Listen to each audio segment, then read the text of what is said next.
मित्रांनो, आज मस्त शेपूची भाजी वेगळ्या पद्धतीची बनवूया. डाळ टाकायची आज आपल्याला. तुम्ही पाहू शकता, कांदा लसूण चिरून घेतला. अशी पण भाजी करू शकता. हिरवी मिरची चिरून घेतली, तुम्ही पाहू शकता. काय हे कढई तापायला ठेवते बघा.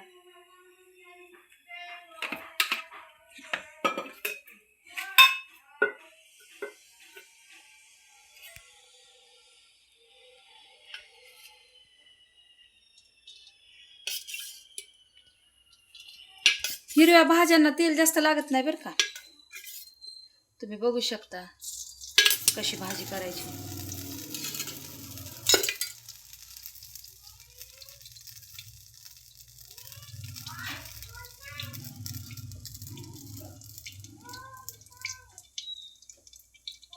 तापलं बघा. तेलाला काय वेळ लागते तापायला. स्लो करते. तुम्ही पाहू शकता मी गॅस स्लो केलाय. लसूण मस्त असा आधी लसूण टाकायचं बरं का. असा मस्त लसूण असा होऊ द्यायचा. मग मिरची टाकायची बरं का, चिरलेली हिरवी मिरची. तुम्ही बघू शकता हिरवी मिरची कांदा संगतीच टाकायचा. ते गॅस आपला जास्त पायाला जात नाही बघा.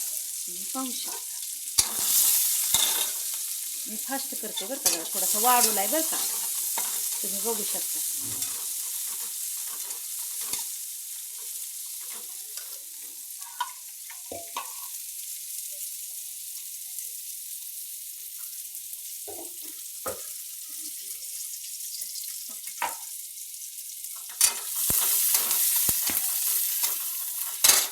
पाठीमागे हो, पाठीमागे थोडंसं. राईट दिसतंय की. तुम्ही बघू शकता बरं का. थोडंसं मी मीठ पण टाकते बरं का. शेपूच्या भाजीला 15 मिनिटाची आत होती. 10 मिनिटं सुद्धा लागत नाही.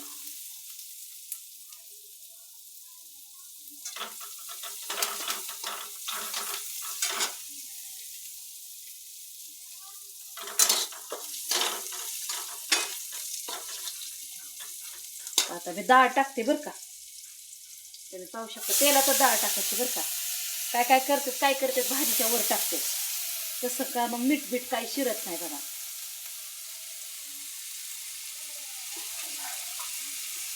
पाच 10 मिनिटं आधी डाळ भिजायला घालायची बरं का. ही मसूरची डाळ आहे बरं का. लाल डाळ असते ना मसूरची. हे बघा तुम्ही पाहू शकता.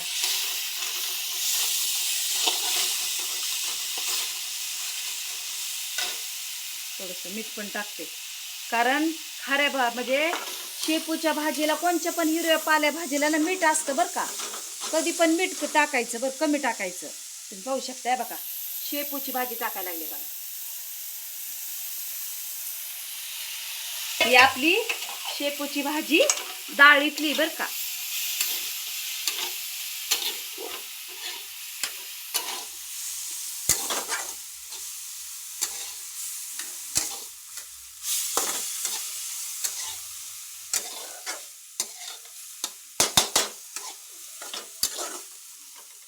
आता आपण थोड्या वेळ जरा स्लो करूया. प्लेट जरा झाकून ठेवूया. तुम्ही पाहू शकता हे बघा. काढला आपण प्लेट. हे बघा तुम्ही बघा पाहू शकता कशी दिसते डाळी. ती थोडासा कूट पण टाकू शकतं बरं का. थोडासा टाकायचा. डाळ टाकली तरी कूट टाकायचा कारण जरा तिखट भाजी लागत नाही आपल्या. आमच्या गावाकडचे जरा मिरच्या तिखट आहेत बरं का. त्याच्यामुळे जरा तिखट झाल्यामुळे जरा थोडंसं मी शेंगदाण्याचा कूट टाकलाय बघा. कशी झाली भाजी. तुमच्या तोंडाला पाणी सुटेल बघा. वरण भात करायचा मस्तपैकी मध्ये. पातळ भाकर, चपाती, बाजरीची भाकर त्याच्याबरोबर खायचं बघा. नाही बघा मी गॅस बंद करते बरं का. झाली आपली भाजी. कारण तुम्हाला आमची भाजी आवडली असेल तर आमच्या चॅनलला तुम्ही शेअर करा, लाईक करा. थँक्यू. धन्यवाद येशूला. आमेन.